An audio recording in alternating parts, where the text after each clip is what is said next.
Right, we're live. Live. Sorry. Hello, good evening and welcome. Terribly unprofessional there from the presenter-in-chief. It's Thursday night. It's Mauls, balls and all. Here we are. Sorry. There was a joke told just before we all came on screen. Sorry. My apologies. Mr. Burke having a seizure. Yeah, James Brennan sent us all the texts. Ladies and gentlemen, it is Thursday. It is just gone 8:30. And you are more than welcome to this evening's... I can't stop. I get the giggles now. Stop. Episode of Mauls, Balls and All, where we bring you all, we comment on all the current rugby stories, etc., and all that sort of stuff. Welcome to all you watching, and also welcome to the our guests, the people who run the group with me. You're all familiar with them. We have Mike Reedy, who is joining us from Scotland. We have Matt Boland, and we also have Dara Weston, who is hiding in his garage because he wants to have a cigar and his missus won't let him smoke in the house. That's basically it. Okay? All right. Well, no, also because we want to talk about how great Leinster was, and she won't let me talk about that in the house either. But that's because you married a Munster woman, Dara, now. Come on. There you go. No. Now, gentlemen. No fucking stop me now. The Euro Millions was won in Cork as well. They'll fucking buy the rest of the country, lads. We're screwed. They're taking over. You never know. Come here, gentlemen, as I always ask, and in unison, are you all well in yourselves? Grand, sir. Sound. Your solid finest in Tipperary. Okay, brilliant. Now, gentlemen, Mike, I'm going to ask you first the big one that we have. We have the, hold on, Giggity. Move things here. Giggity, indeed. Mike, we have the Lions are playing Argentina tomorrow in the Aviva Stadium, kicking off at 8 p.m. It is being shown on TG Car. I don't know. I presume it's on Premier Sports. I'm not too sure now. No, Sky have the rights to it, I think. So it's only TG Car only get it, I think, because they're terrestrial. But I think Sky are the only. I don't think Premier have it. Oh, Premier don't have it. All right, I wasn't aware. I don't think so. I think Sky have the satellite rights for it. I've no idea there, to be honest. Mike, okay, looking at the teams. Ask him, will you? Sorry, what? Just text your mate Royal and ask him. He'll know. I'm not texting Royal. He's probably off doing other important stuff. Mike Reedy, the Lions are playing Argentina, obviously. So now, I guarantee you didn't even fucking look at the teams I sent into the group, did you? Of course I fucking did. Right, go on. That's a lie right there. Right. It's a lie. Do you think it's a lie? Okay, go on.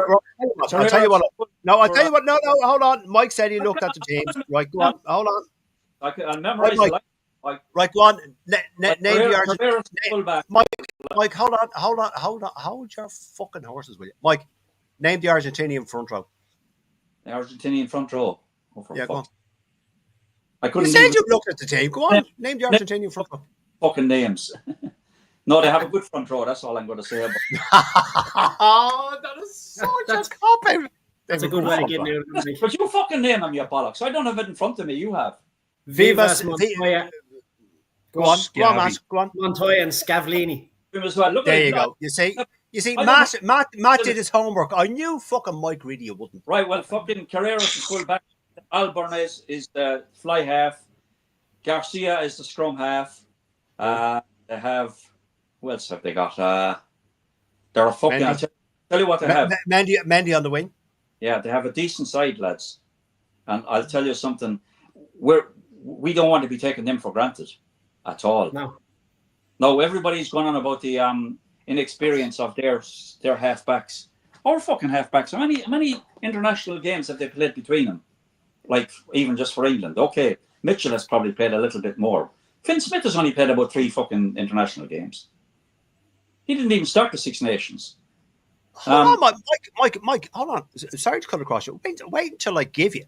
Hold on a second now. Just 1 second now. This came up last night. Marcus Smith is still in single digits for playing at 15.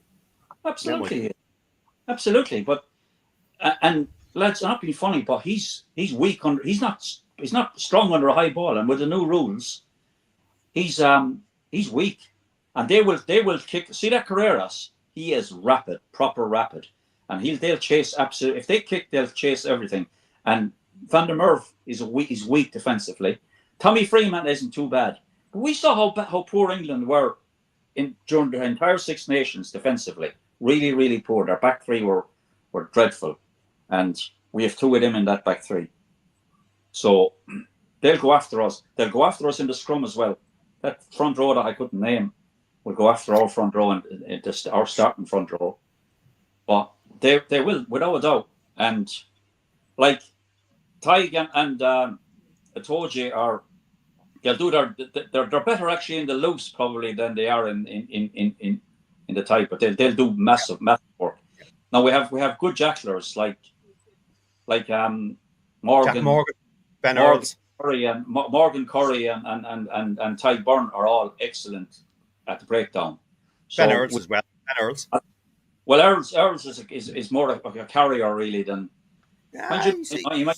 But I do think we could possibly dominate that part. But the front row, we could get up our arse by the way in the scrum. Genge is okay, but he's an illegal scrummager as well. They keep on talking about Andrew Porter. Genge is fucking very same the way he goes in. I think we'll be stronger. Our bench coming on is probably a better front row than the ones that start, if we're honest. Yeah. Now that's assuming Tig Byrne or Tig Furlong is fit to play.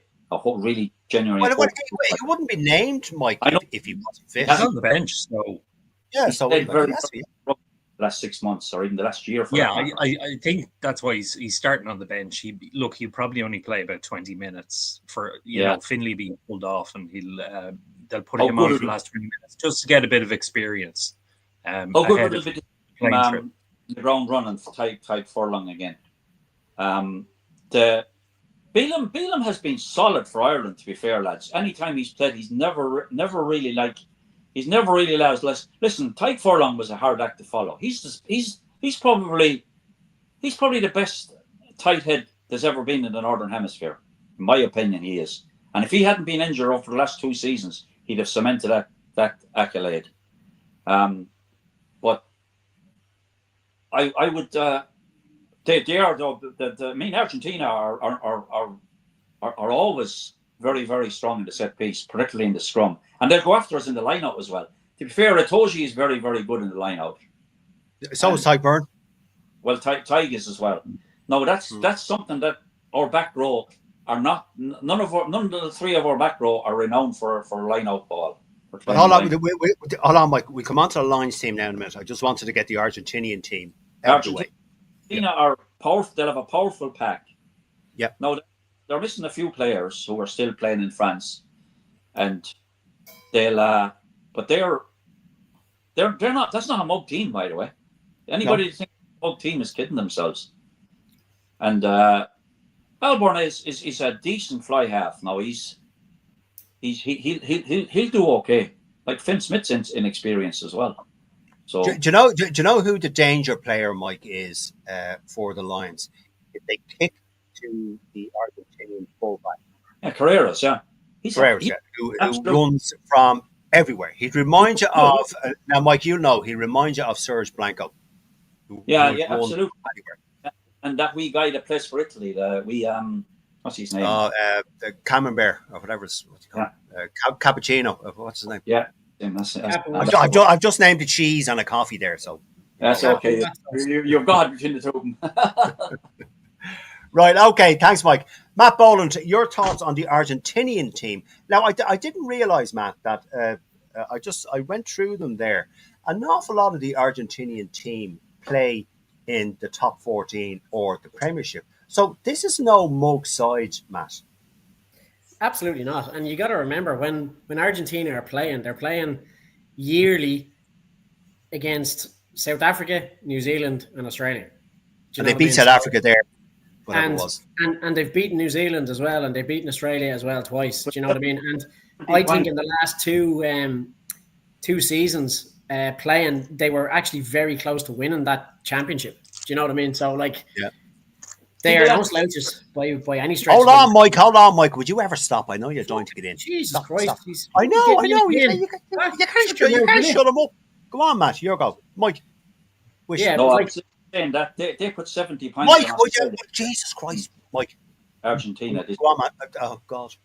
Go on, Matt. It's the Mike Reedy show. Have you not known? Right. I haven't even started. Wait. Go on, Matt. I believe he was talking to me, Mike. Oh, sorry. Oh, yeah. We were just patching you, as we say. Oh my God, Matt! Would you go on? Jesus Christ, you'd be here till fucking Sunday. Go on. Anyway, yeah. Look, they are no slouches. There's a lot of really good ball players in that game, and as you were saying, Carreras, the fullback, he is absolutely quality, and he takes a ball if he is given any bit of space. If there's no if the kick and chase isn't right, and there's no chasers or chasers are caught lagging, he is going to absolutely punish them.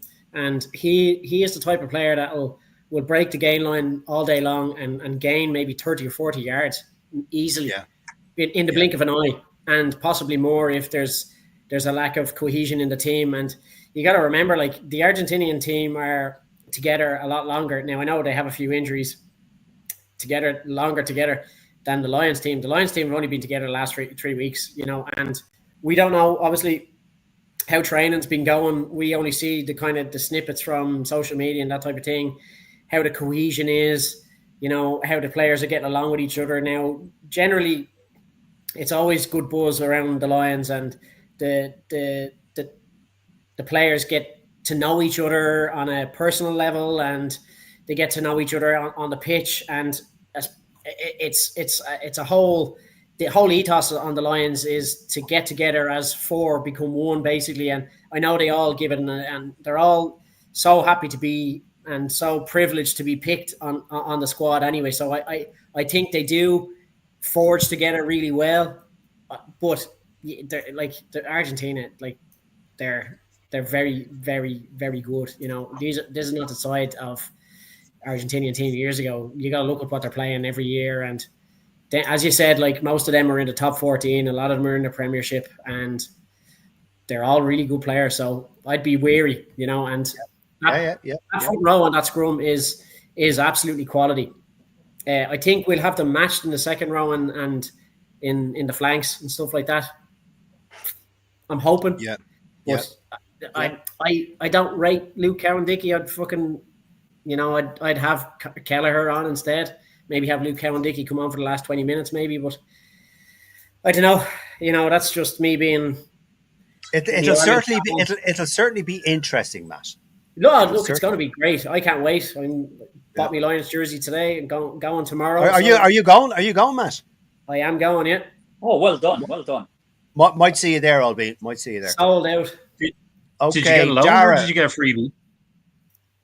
Which tickets, or did you have to take out a loan or did you get a free ticket? Oh no, I didn't take out a loan and I didn't get a free ticket. Good man. Okay, Dara, before I come to you, just hold on. Before I come to you, Dara, just a few of the folks watching, and thank you very much for watching. Bev Anne Marie, evening lads. How are you, Bev? Luke Way, it's on Sky Sports. I'm surprised RTE are not showing it. Hiya, Luke, by the way. Bev Anne again. Premier Sports Asia has rights, but not UK. Well, that's thanks, Bev. I don't live in India or anywhere like that. But I know what you mean, Bev.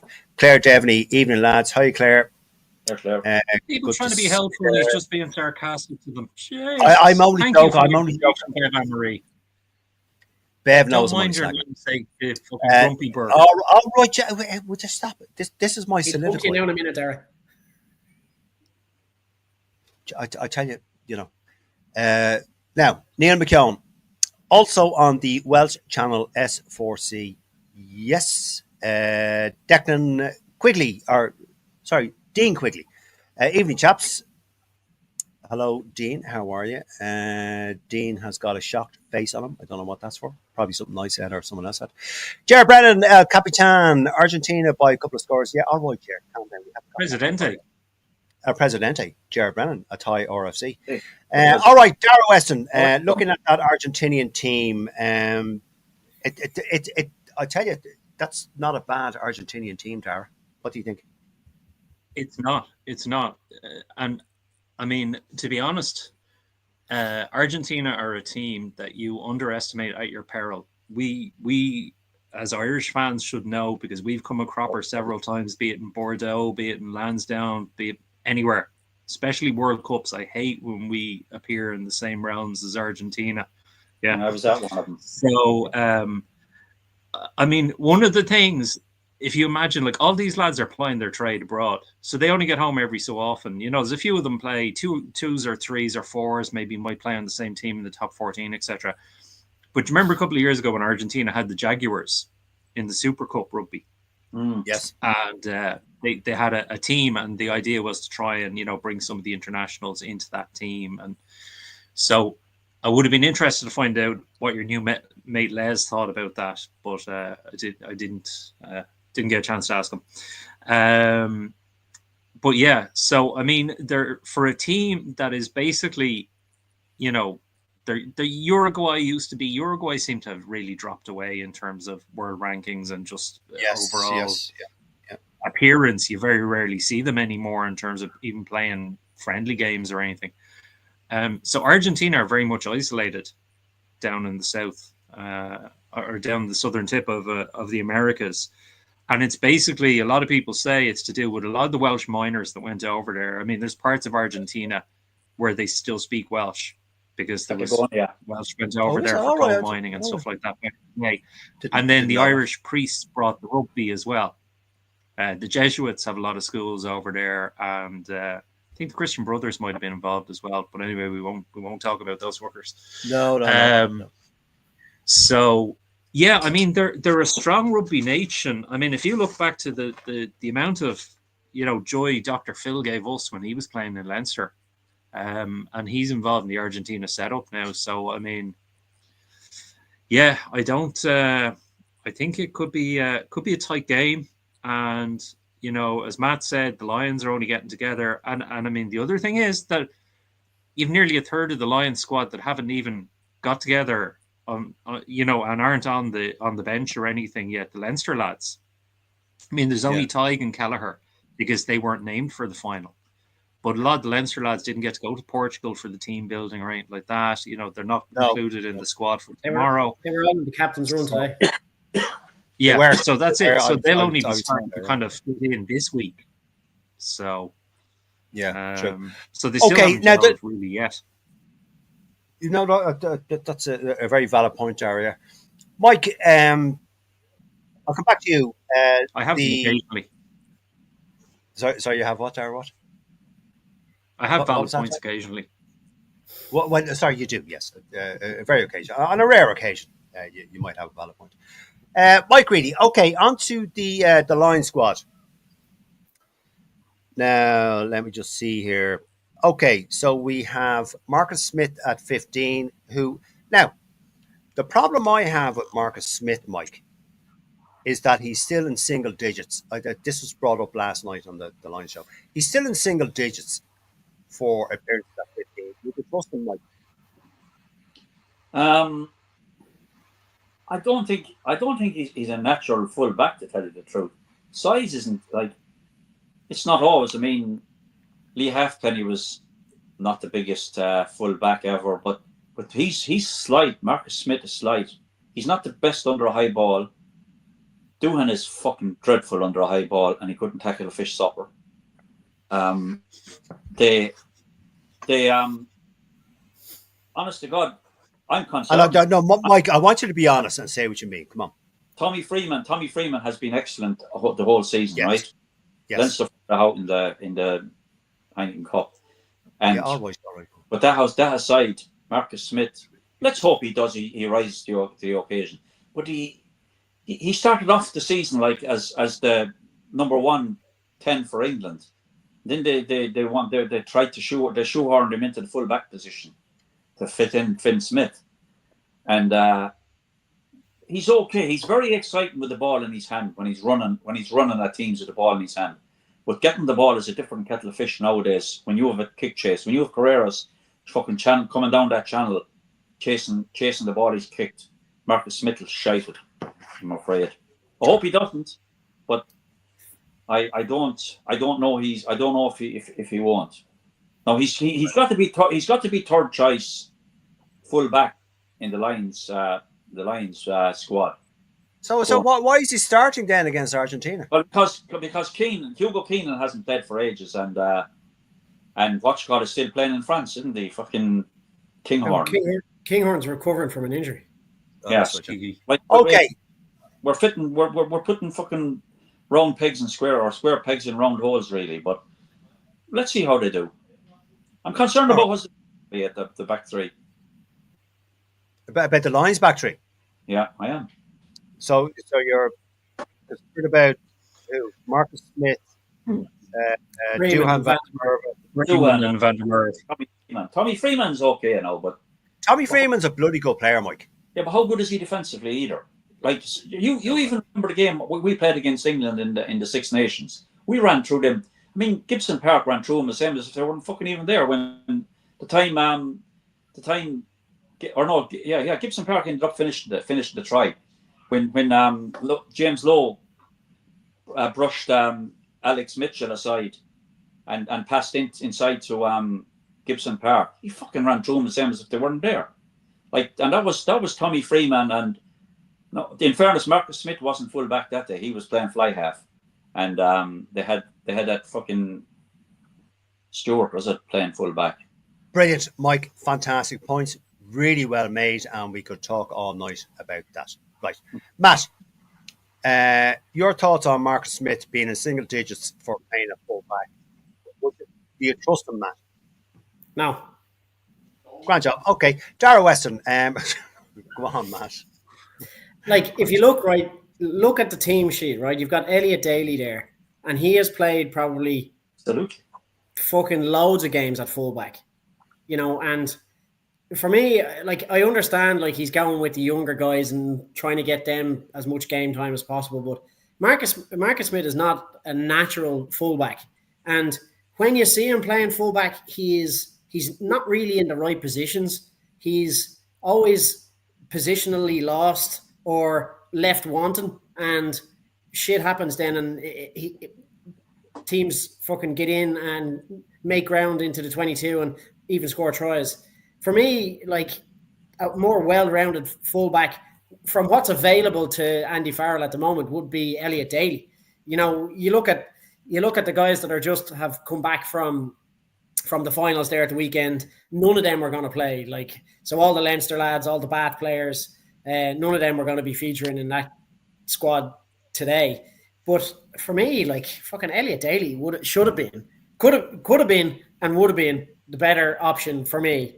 And like, have Marcus Smith maybe on the bench as a replacement for Finn Smith, or I don't know. Jesus, that's a strange one for me because, yeah, Smith's he's not a genuine fullback. He's not got enough experience yet. He has shown signs that he could do a job, but it's not enough experience for me, So, yeah. And plus, actually, fucking Mike Hansen. There we go. Luke Conway's just took the words out of me. Mike Hansen has played for Connacht fullback a few times and done a job as well. So that was enough.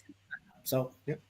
Mike Sheedy, history on the day. First time the Lions tour team playing in Ireland. It's not right. RTE and Virgin Media Irish fans have to go bank, get money. Mike, would you stop with your day drinking? Just come on, seriously. It's basically TG Cahir and RTE and Virgin Media. They do a deal between the three of them, and it's basically Dara, what do you reckon about? No. Yep. Okay. What do you think about Marcus Smith at full back? As I've said to Mike and Matt, he's in single digits for full back. Would you be confident with that? No, I wouldn't be confident. I mean, he's a young lad who's more he's fucking represented by Jay-Z's company for modeling and stuff. He does modeling for Rihanna's clothing brands and shit like this. The only redeeming factor is that he'll have Bundy and the other big unit in front of him in the centre. So I'd say he'll fucking be praying to the words of Peter Burke, Jesus, Dara, get out. Well, listen, Dara, another thing. Sorry, go on, Dara, you finish. Well, no, I'd agree with what Matt said. I mean, Elliot Daly, anybody else, I don't know why. Maybe he thinks, look, I have to play him a couple of times anyway. But it just seems like some of the position, like throwing him in at fullback, just looks like fuck it, we'll throw a bit of sellotape on it. It'll be grand. Yeah. They'll. But I'll tell you now. I was sorry, Dara. I was going to say to move on from Marcus Smith. You've got Aki at 12 and 2 Pilates. That's where they're playing. Now, I'm looking at this. Aki has played 13. He's played outside centre more than Tui Pilato, right? Tui Pilato hasn't played outside centre in 4 years. Has Andy Farrell kind of made a misstep there, or what do you think of that? I don't think he's made a misstep. I mean, he doesn't fucking make mistakes like that. He when you look at the coaching team and stuff behind him, it's intentional. Anything they do is intentional because they've hours and greater minds than ours, etc. That goes into all this. But I do think it's a dangerous experiment to do against Argentina. Yes. To be trying new things. I can understand the fact that they want to see how things will work, before they go down to Australia. Grant, but this is not a nothing game. It's people are paying big money to go and see it. Okay, it's for a made-up trophy, the 1888 Cup. But it's still Argentina are no fucking messers. I mean, this is not like going to Hong Kong and playing Japan on the way over to Argentina or New Zealand or something. This is like Argentina will bring a solid game. And they could very well scupper things. So, yeah, obviously Andy's making calculated decisions, trying various permutations to see what will fit where and, what he can do, because it's going to be a long tour. So he is going to have to kind of adjust and swap people in and out into different roles, etc. But, it's, you probably prefer to see Bundy wearing the 13 shirt. Yeah. All right, Matt, your thoughts on that? The positioning of Bundy and Tuipulotu, considering Tuipulotu hasn't played in 4 years. He hasn't started a test match in that position in 4 years. Bundy hasn't played that much in that position.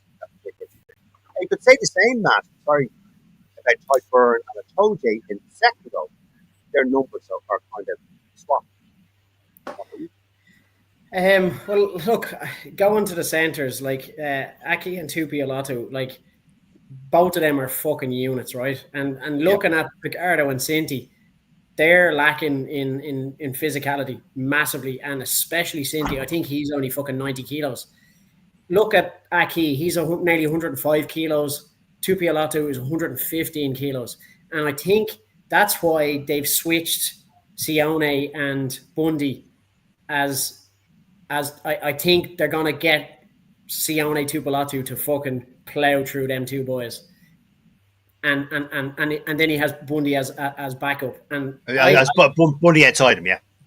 I think that's exactly the way they're going with that, because given the matchup on Argentina are lacking there. Now, that doesn't mean to say the boys are going to be fucking smarter and quicker. Do you know what I mean? So they pose threats as well, but I think physically, that's the way Andy Farrell has gone with this one. And I think that has made his choice selection the way it has. But like, as Dara said, you don't do things by accident. These things are methodically thought out, and there's a methodical plan in place for that selection. And I would say Andy Farrell is... Matt, unless they're missing Burke's keen analytical brain in the Lions setup, and also maybe international rugby setup like the Ireland setup, and Andy just hasn't spotted it, and Peter's the only one that did. Well, let's not let Peter get his head too big just yet. Yeah. No. We're just fuck off the lot of us. Jesus. Bigger. Yeah. Mike. No. I'm as down to earth as anyone. Mike Reedy, your thoughts on what I've asked Dara and Matt about the positioning play of Tuipulotu and Aki, and also Byrne and Atoje seem to be mismatched with their numbers. What do you think, Mike? Or does it matter, Mike? Doesn't matter. I wouldn't be overly concerned with either Tig or Itoshi, to be honest with you. In the second row, I wouldn't. I think either of those could mix or could swap around. Sorry to cut across you, but yeah, and I think Peter, as Mike has just alluded to there, I think it's easier for the second row to switch. Like, it's not as big as a positional switch as inside and outside centre would be. So continue, Mike. Sorry. No, Bundy has on occasion struggled at 13. So he has. Now, I genuinely think Tuipulotu is one of the best centres, if not the best centre. Nope. Oh, good man, Mike. Yeah, cheers. Thanks for that. Oh, hold on. Lovely. Is he straight back? Is he straight back in? He's straight back in. Here he is. Yeah. Go on, Mike. Continue. I have no concerns whatsoever with either of the boys playing the centre. None.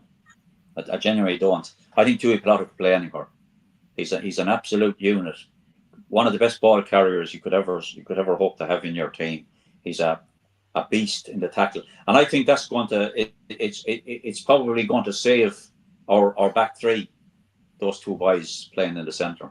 I think they're going to take up some of the slack, and they'll be hoping Carreras is Marcus Smith's going to be hoping Carreras is stopped before. But you see, you're not allowed to do that anymore. In the kick chase now, you're not allowed. I mean, as soon as you make any kind of an attempt to block, even in the air, if you pretend you're going for a ball and you have no chance. You can't block access, Mike. Which is fair enough. I mean, that law has made it even more difficult for somebody like Marcus Smith. But I have no concerns with either of them. I genuinely don't. I think they're going to be they'll muller them. Okay, well, we'll come to score predictions at the end, Mike. I look forward to your score prediction then. Matt, moving on. Muller the Argentina, but I'm thinking Tuipulotu and Aki will muller their two centres, and I don't see him getting much change off of either of them. All right. Okay. Thanks, Mike. Okay, moving on from the game itself. Towards the end, we'll come to win, lose, or draw, and who you think is going to win, and score, spread, and predictions, and all that sort of stuff. Matt, separate topic altogether, and I shall read. Here we go. This is breaking news today. Fucking soliloquy. No, I'm reading from some what was it? The good, the bad, and the rugby page. I just found this interesting, Matt. What do you think? The British and Irish Lions have rejected a proposal from Rugby Australia for this summer's series to be decided by the Golden Point extra time in the event of a tie. The Telegraph has reported, so it must be true. The proposal would avoid the situation seen in the 2017 series, where the series was blocked at 1-1. The third test ended 15-15, resulting in a tie series. Do you think that's doing away with that, Matt, is an injustice, or do you think it's correct, or do you think it's a shite? What do you think, Matt? Well, look, I can see two sides. Is the microphone going funny for anybody else, or is it just me? No, it's me as well. Yeah, definitely. Oh, is it going funny? Like can not hear me? Yeah, we can. You're perfect. Hear you, but it was going like kind of low, and then like it sounded like you were walking back and forward towards the microphone. Well, hello. Can you hear me? Can you hear me?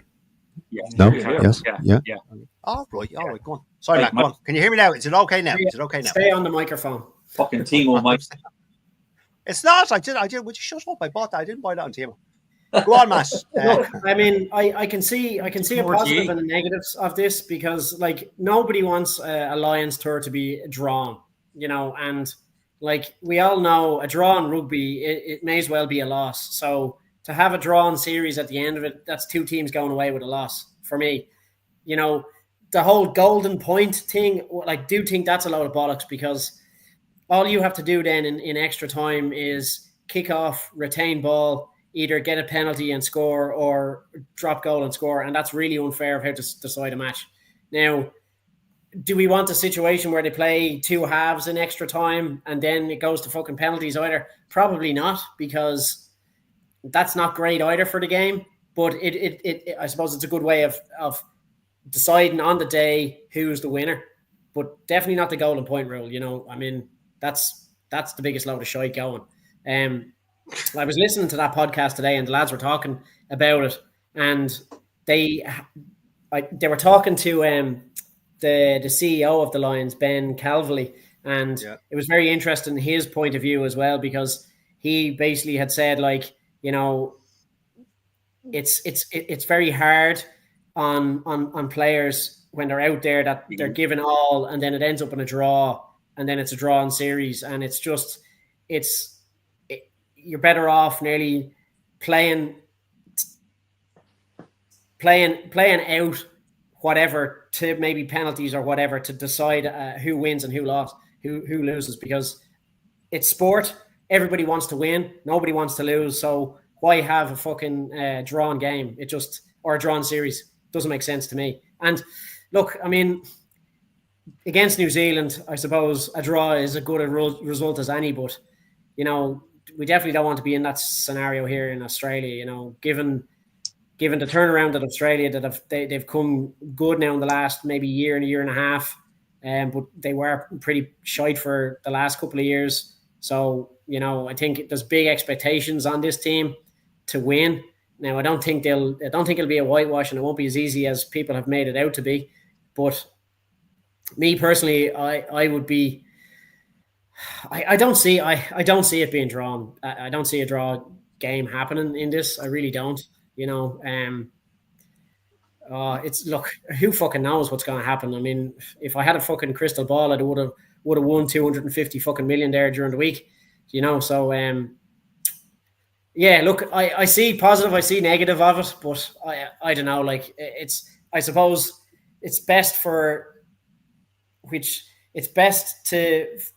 a team to win, in my perspective, in my opinion, and have a finality of a game that it's definitely you're the winner, you're the losers, and that's just the way it is. Having them both walk off, shaking hands, going, we drew, great. I know what you mean. I know. I completely understand where you're coming from, Matches. Absolutely. Dara, your thoughts on this golden point? The British and Irish Lions have disagreed. They've rejected this proposal. What do you think? And rightly so. It's a pile of shite. I mean, the fans don't want, as Matt said, it's the most arbitrary way to decide the outcome of an 80-minute match that's drawn. Is basically like next score fucking wins, and just somebody, and so then what that does is slows the game down, because everybody's afraid of conceding a penalty and giving away something and getting humped out. So it just kind of ruins the game. But the cynic in me would say that the other factor as well is that whoever's paying the TV rights, like Sky Sports, will be onto the Lions, and they'll be going, listen, we'll put on the speed knitting championships for an hour after the game, or 40 minutes. So that way we can pull that off if there's extra time, and then it goes to kicks. And we've loads of time for you to chat in the studio about what happened in extra time, etc., etc. So I suspect, whereas, if it was a golden point thing, it could be 2 minutes into extra time, and suddenly it's decided, and the TV crowd are like, oh, shite, okay, what do we switch to now? And so the lads in the studio have to talk for 30 minutes about what type of breakfast Lewis Cow and Dickie had this morning, or whatever, or which of the Curry brothers has more fibre in their shite. So, yeah, I think from a TV point of view, it settles it much nicer. Right, okay. But that's me being as ever the cynic, Dara, as ever the cynic. Yes, absolutely. But I like it. I like it. Mike Reedy, your thoughts on this golden point rule thing? British and Irish Lions have voted against it. Go on. I wouldn't be in disagreement with possibly having a definitive outcome on a game, but not by a fucking golden points, lads. That's just like Matt. Well, how would you do it then, Mike? Extra time. You play a full a half, or what 20 minutes or a half hour of extra time, 15 minutes each way, and then even go to penalties. It's given both teams a genuine chance of winning the game. Whereas if you happen to be the person, the team kicking off the ball in extra time, the other team retain that. If the other team retain that ball, and they will retain it, they're not going to give up possession. They won't be kicking it away like for lineouts or anything like that.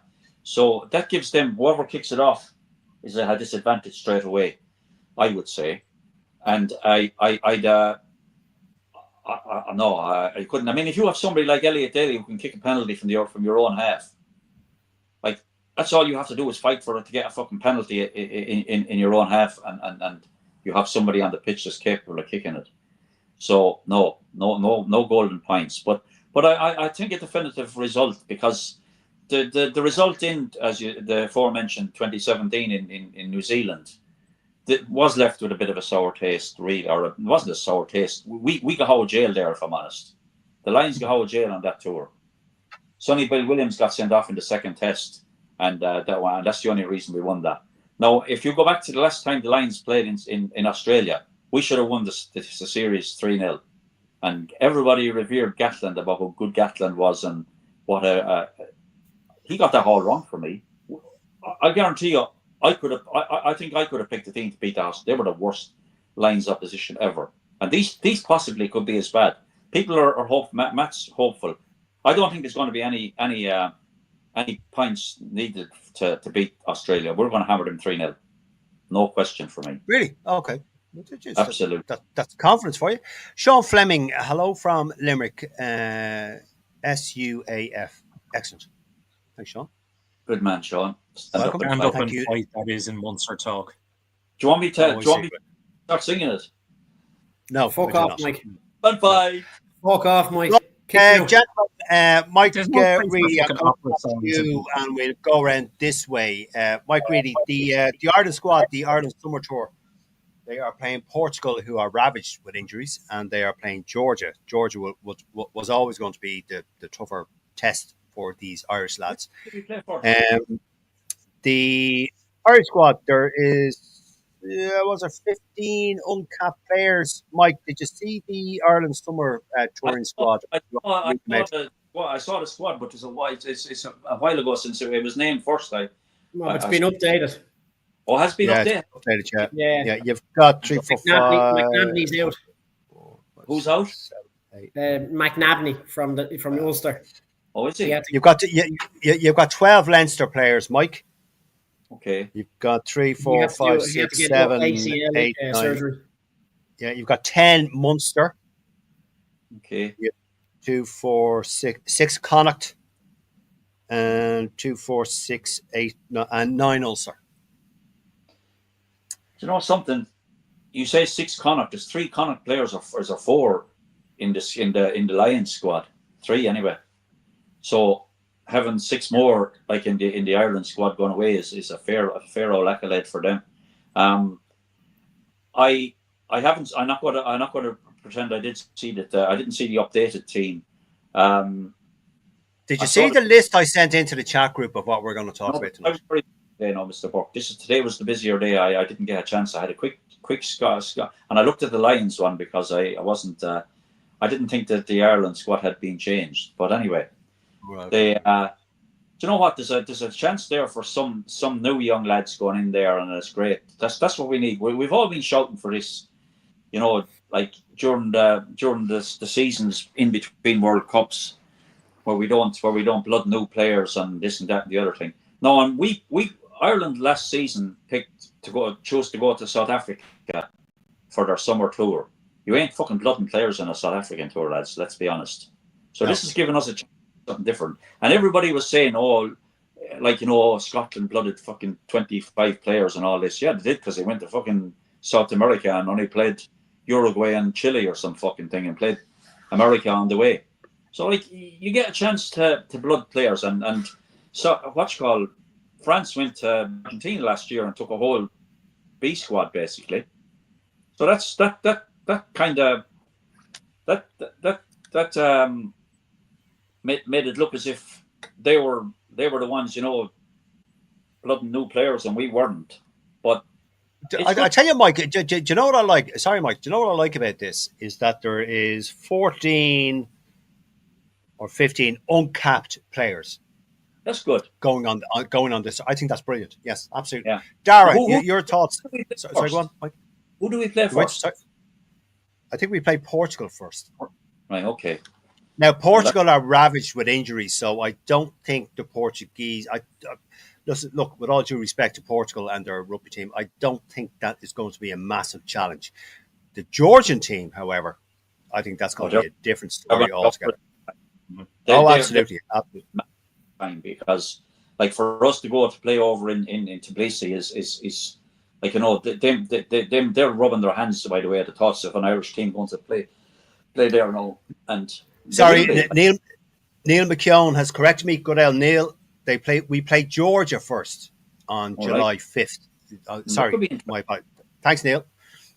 Okay, Dara Weston, your thoughts. Sorry, before Dara, before you answer, Bevan, it's good that Dermot Cagallon has been added to the training squad. I feel he should have been named in the main squad. Okay, there's pros and cons to that, I'd say, Bevan, but thank you for your comment. Dara, what do you reckon about the touring squad? Yeah, look, I think as Mike said, it's you kind of cut your cloth to suit your whatever it is, and you know the fact that we are playing non-top tier nations means that we can blood more young players. You know, as Mike said quite rightly, you wouldn't go to South Africa because whether we had 14 new caps on the pitch or not, the Safas would still go on about they beat Ireland and all this. So you don't want to give them that fucking excuse. Having said that, Georgia are one of those teams like Romania. You'll find they produce an awful lot of big lads who go into the top 14. An awful lot of the forwards in the top 14. They won't. You know, we're not going to maul them around the pitch. It'll be tight enough. Portugal are up and coming, but as you say, they have injuries. But then we'll be playing. You know, if we get heat over there, if the match is being played under blistering sunshine over in the Algarve, it won't suit the Irish lads. To the locals, it won't be much issue. But look, I think that the main thing is that we get lots of experience. Young players get experience out of it and get time in international shirts because we've a few gaps we need to fill. Very true, Darren. Yeah, very true. Matt, before I come to you, Sean Fleming. Hi, Sean. This tour should be blooding. Not one fucking giggity. Yes, well, Sean, there's 14 or 15 new players being blooded in, uncapped. I really do, so we can see what's out there. Portugal will try and run us, but Georgia could hurt us. 14 uncapped, yes, is great, but will we learn anything from it? Time will tell, Sean. All we can do is wait and see. Matt Boland, your thoughts on all this, the tour to Portugal, or Georgia first, or Portugal, whatever it is first. What do you reckon? 14 uncapped players. Sorry, go on, Matt. Yeah. They need to blood players, and look, France did this a couple of years ago where they went into the Six Nations and they named unknown players, and everybody was like, Jesus, what the fuck's going on here? And then all of a sudden, years later, then they were fucking competing on a high level and had the home World Cup, and I think honestly they were targeting to win a home World Cup. Now they came agonizingly close. I mean, only got knocked out by a point to South Africa, and it definitely worked because you see they came to Aviva this year and absolutely trounced us. Do you know what I mean? So we have to take a leaf out of their book, out of what's the fucking French fella's name? Fucking thick black glasses. Oh, Galtier or whatever his name is. Fabien Galtier, yeah. So look, I'm delighted to see them. I'm delighted to see them blooding young players, and the more the merrier, because these are the future of Irish rugby, whether people like it or not. Look at Sam Prendergast, Jack Crowley, all them young lads, and they're all named.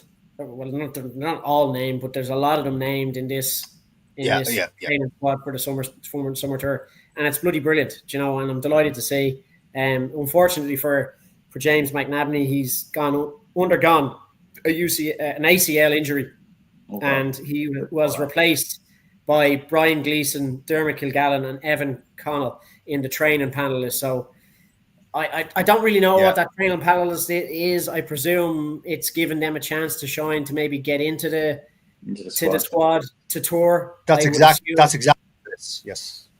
So look, you've also Jude Postlethwaite and Zach Ward there as well, which it'd be interesting. I really hope he maybe takes 2 or 3 of them at least anyway, because as you said, you've 14 or 15 uncapped players, young players in that squad touring. And yeah, look, as the lads have said, like George up first, that's going to be an absolute fucking arm wrestle.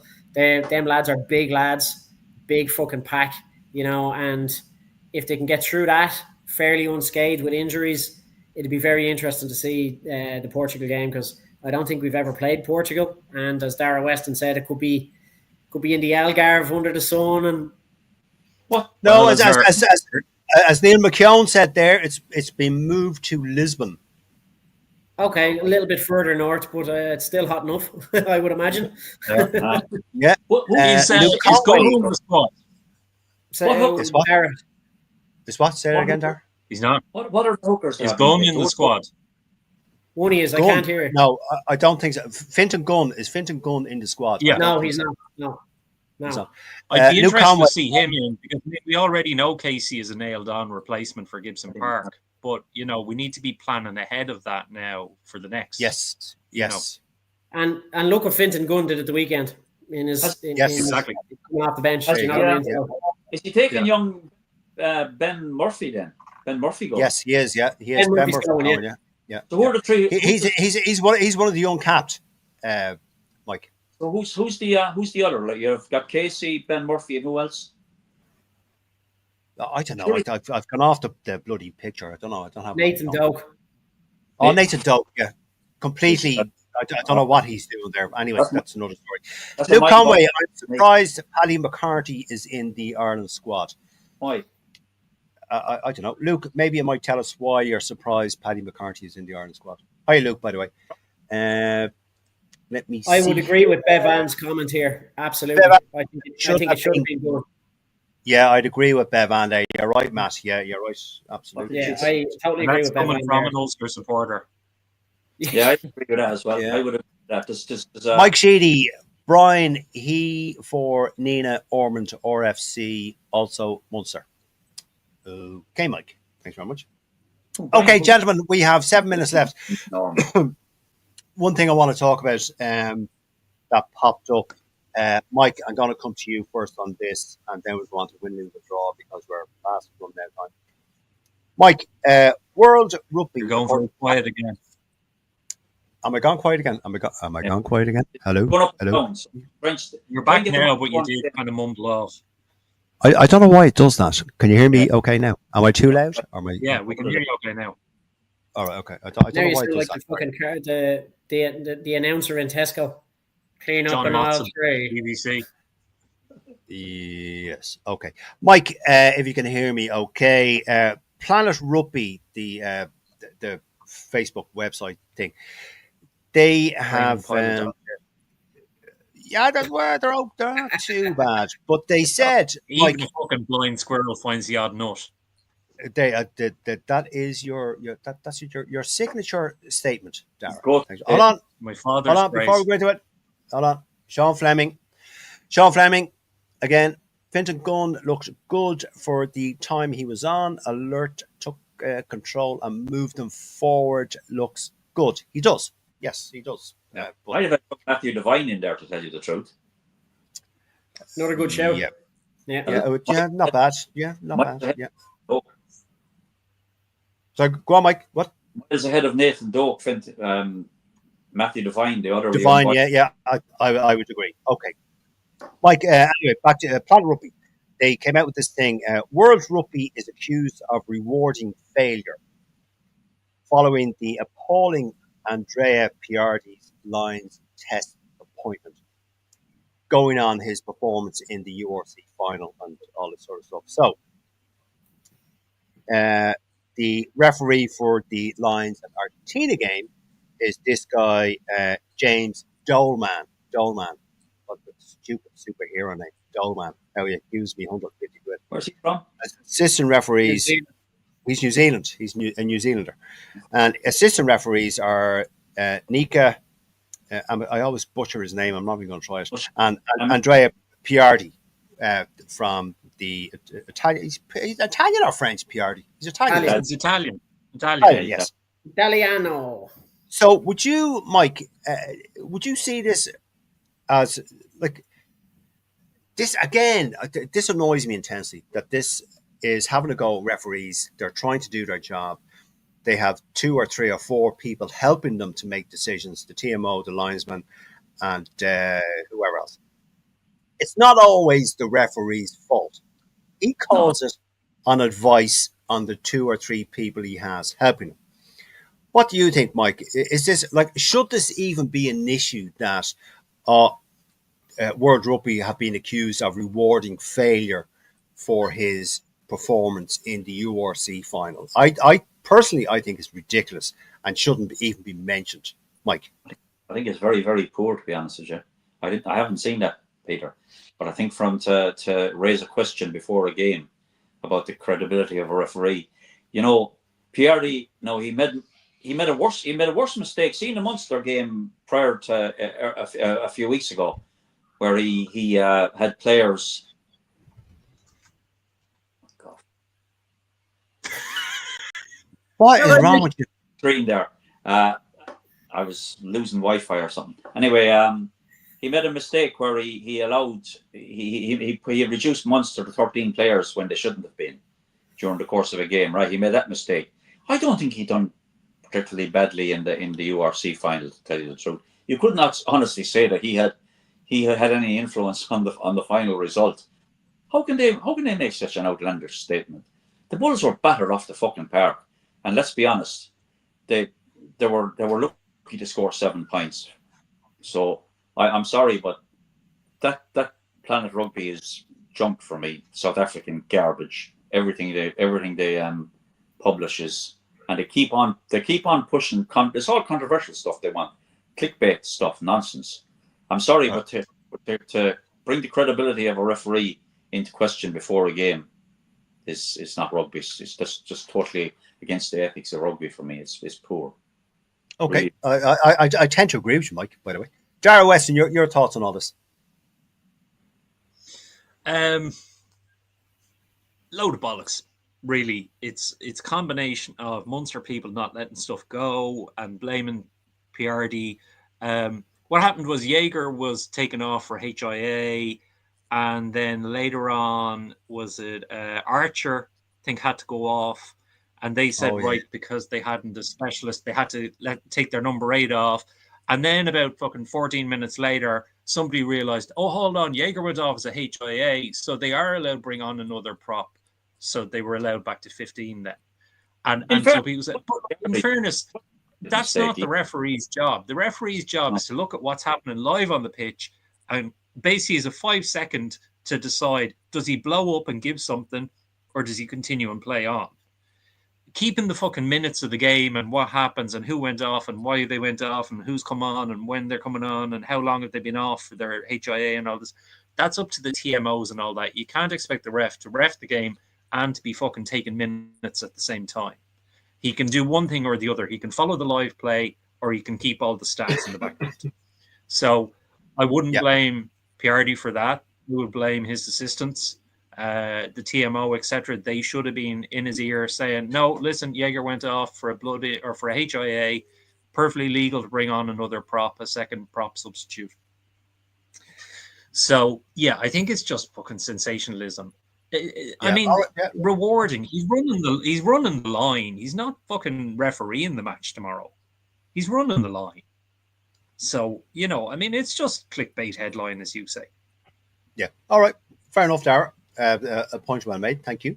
And Mike, Matt, is this just a load of bollocks? Let's be perfectly fucking honest here, right now. This is not something that's been new to us at all. But hang on. A South African giving out about a fucking referee? Here, cop on to fuck, like. Them shower of cunts, I swear to God. They'll moan about fucking anything that they can possibly moan about to make something of their fucking loss on a pitch and the way they got bullied and battered and slaughtered. So kiss my fucking arse, the fucking moaners and the whiners in fucking South Africa. And let's have all South African players that want to referee. Let's all just have South African referees, because then South Africa will never fucking complain about a referee again. Shower of fucking noisy wankers. Can we bring the fence in here, love? Can we just bring the fence in here? Matt needs to sit in the fence. Have you got the fence there? There's our South African viewership on the replays going up now. But in fairness to Mac, I mean, you think about it, it's not just the fans. I mean, fucking Rassi, do you remember his rants on Twitter? Yes. Highlighted key points in the match, and he went away and fucking sat in the bog for 2 hours and just produced loads of steam and shite, which he wrote down on Twitter, and then But this is the thing. Like, I mean, like, they're not going away, and yeah, okay, fine. They love to stir shit and they rile everybody up, and it causes fucking viral comments to go fucking viral, and everybody's fucking talking about it. Maybe that's what they want. I don't fucking know. But give it a rest. Like, I mean, the referee's job is fucking hard enough. I see none of them cunts down there deciding that to go on and referee instead, like, and give a valid opinion on how difficult it is to referee a match, because they haven't. No, they won't. They won't. Anyway, okay. Okay. Have you got that fence? They have to try and make some involvement somewhere in the Lions, And Jake Shite, he can fucking kiss my arse as well. All right. Made a statement after the game. He never once mentioned the referee making any fucking mistakes. No, he didn't, to be fair. He complained about the squad that Leinster had at their disposal, and he'd love to have it. But outside of that, he didn't have an awful lot much to say about the fucking game. No, Mike, the ref wasn't even mentioned by either coach after the game. I haven't seen. I genuinely thought he had an okay game. Listen, it's the vitriol from the fans. That's what it is. Every game nowadays, because of all the cameras and every fucking thing that goes with it these days, the referee is brought into question, because you can't. There's no way any referee in any sport gets every decision fucking right. They don't. It's not. We're all human, or some of us are anyway. But so South Africans aren't. You could. So I didn't want that. I'll let you say that. I'll let you. No. Right. Anyway, listen. Before we go on to win, lose, or draw, we have Sonia Croak, or as Danny calls Sonia Clark. It's Sonia Croak, Danny. Planet Rugby are tools and spout shite. Yes, very true, Sonia. Luke Conway, I had Luke again because he has not played much rugby this season. Who is Luke referring to there, gentlemen? Who are we talking about? Tyke Forlan, possibly. Lots of people. Yeah, could be. Sorry, Luke. I think Luke's talking about himself. Lost our train of thought on that one. Mike Sheedy, Brian Gleeson from Nina Ormond RFC, great player. Yes, I'd agree with that, Mike. Yep. Nina Ormond RFC, Mike Sheedy. You need to get your facts right here, son. Where's he from, Mike? Go on. That's your neck of the woods. South Tip. He's from Clonalty, Rossmore. Clonalty. That's his club. Jesus Christ, Mike. What's his is there any chance, Mike, he could have played for Nina RFC? No, he didn't play for Nina. Look at Mike Sheedy. You're a Nina man. Get your shit together.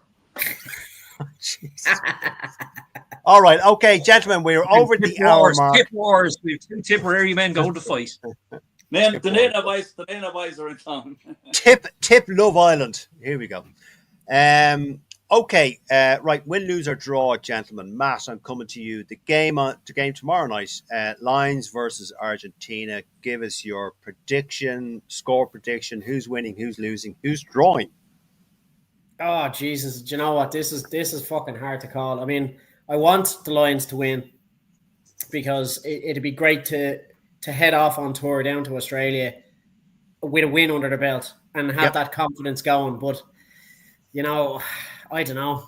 It's all going to just depend on how the team has gotten together, how they've trained over the last 3 weeks, how they've trained this week, and how that core group of players that were in the selection for this week's game have gelled.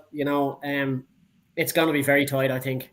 I think it'll be a score in it. And as Ger Brennan said earlier on, it could easily be a fucking Argentina win. Now, just remember fucking nearly 20 years ago when the Lions played Argentina and Johnny Wilkinson saved the fucking day with a last-minute drop goal. So we could be in that sort of territory again this time. You know, them Argies, they're no slouches. Like we've already said, it's a tough game. I want the Lions to win. I hope the Lions win, but I would not be surprised if Argentina pull it off. All right. Okay. Thanks, Matt. Dara Weston, win, lose, or draw. How do you see this game going tomorrow night? It's going to be tight. It's going to be tight, especially without all the class Leinster talent involved. So, I mean, we could do the South African way and get our excuses in here first. But no, I think the Lions, I'd say maybe by 5. Yeah, I think it will be that close. I'm going to blame Pierre. I think, though, that the RGs could actually... I think the Lions could chase the game for a while. I think the RGs could actually start off stronger and give us a bit of a kick up the hole. And suddenly we have to start chasing the game. The problem is that Argentina side, if they get ahead, they're very difficult to chase. So I would hope they've given away leads in the past, though, Matt. Yeah, we just get. No, I know. Yeah, I know. Anyway, Mike Reedy, your thoughts tomorrow night's game? Smash. All righty then. Mike, go on. Win, lose, or draw. I think going forward, the Lions are going to win the series 3-0. But I tell you what, tomorrow night. I'm not talking about that. We just give us that tomorrow night. Sheedy wants to get his say in. I think they'll win 3-0 the series, but this game tomorrow night's a different kettle of fish altogether. Different kettle of fish. I genuinely think Argentina could be upset the apple cart. Do you know? It's interesting what Dara just said there. We have actually players coming on that could turn the game for us. Because like players like Elliot Daly. Because I genuinely think we could have a rude awakening tomorrow in the front row and also in the back three. So I hope the Lions win, but I won't be surprised if Argentina turn us over. Right. Do you want a pillow for that fence, or are you going to give us a fucking prediction? I was just going to say something similar. Yeah. Do you want to fucking? Where are you? I can see the I can never pick against our teams in any competition ever. So I'll say can you bring that fence back in here? Mike is having come here. Bring that fence back in. Mike is having a problem here. Not a fucking score. Not even a score. 2 points. Picked 1 or 2 points. Who? Okay. Who? Did you say Lions? Lions are going to win 2 points. Yeah. But I won't be surprised if they don't. Oh Christ! Sorry, you wouldn't what? You're going to destroy that new hit with all these fences you're sitting on. You know that, don't you? I know. You fall off and break the euro. You're the one for the fucking fences these days, Weston. By the way, you are. You even have one there behind you. Would you go away? You're like, well, I can see this, but I can see this as well, and so it could be this. I can. I see all sorts of scenarios, but listen. I'm not fencing. No fence when it comes to the tests. We're fucking spanking them at South Africa, the Australians. I'll tell you what. I think you're underestimating now. I think Joe might have a surprise. I think he's underestimating as well. He'd fuck. Yeah, they won't. But you know what, gentlemen? Andy Farrell, Guy Easterby, Andy Goodman have all. I think is there one more? But they've all been tutored by Joe Schmidt. So that's something to think about. Well, it is.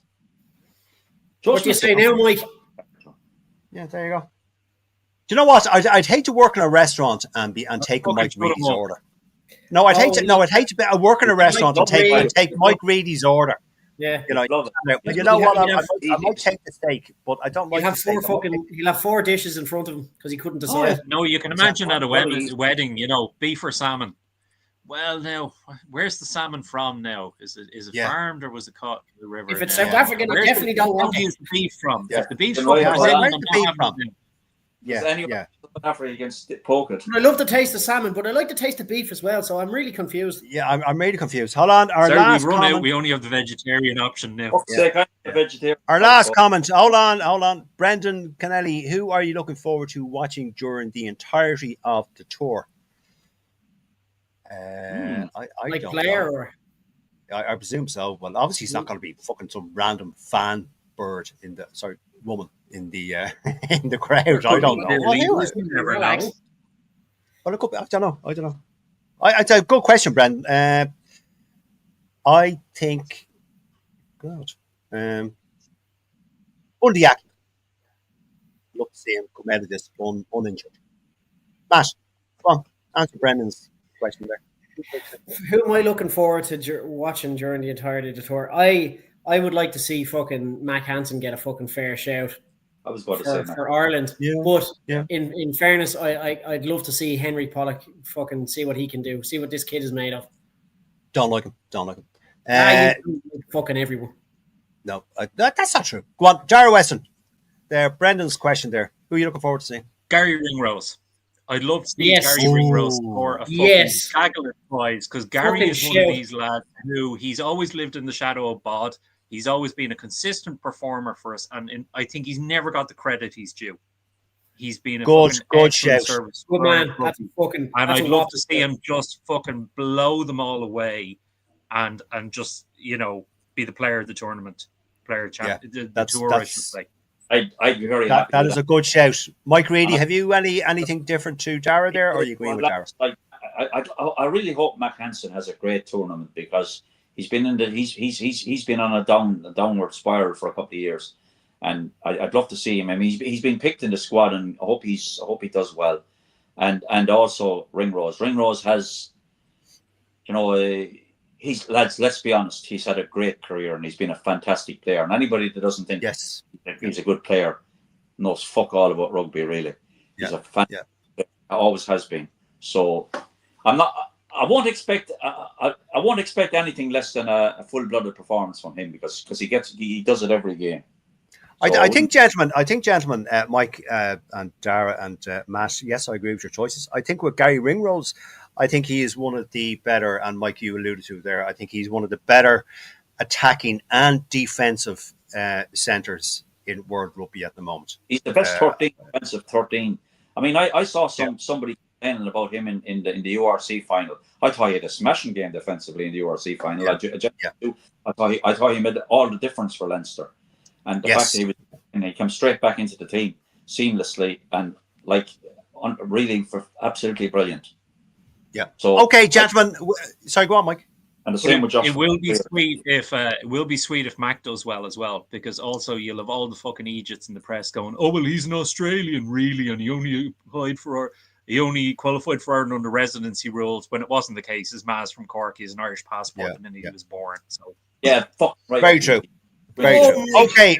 Oh, look at this. All right, gentlemen. That is all right. That is all we have time for this evening. We are an hour and 13 minutes, an hour and 14 minutes over time. My thanks to all of you who were tuned in and watched. Don't forget, this is going to be on Spotify. If you're watching on YouTube, just hit the subscribe button. Then you get notified when we go live, so you don't have to worry about anything like that. Also, hit the subscribe on Spotify. Spotify subscribe as well. Sorry, yes. And the old 5 stars as well, so we get a few quid. Oh, do we? Which will all go back into the show and buy Burke a new microphone. So you want to team up? I didn't know I was dipping in and out now. I didn't know that. Okay, anyway, and also my thanks brought to you by Teemu. I didn't buy it on Teemu, for fuck's sake. My thanks to my fellow admins, my colleagues, 3 of them. There's more, obviously, you know who they are. But for the moment, my thanks are to Matt Boland, Dara Weston, and to Mike Reedy. Gentlemen, thank you very much. We will do it all again next week, and some of you might do it next Monday with Danny. But until then, enjoy the rest of your evening, and thank you very much, gents. Good luck. Anybody going to the game tomorrow night, enjoy. Yeah, exactly. By the way, there you. Good luck.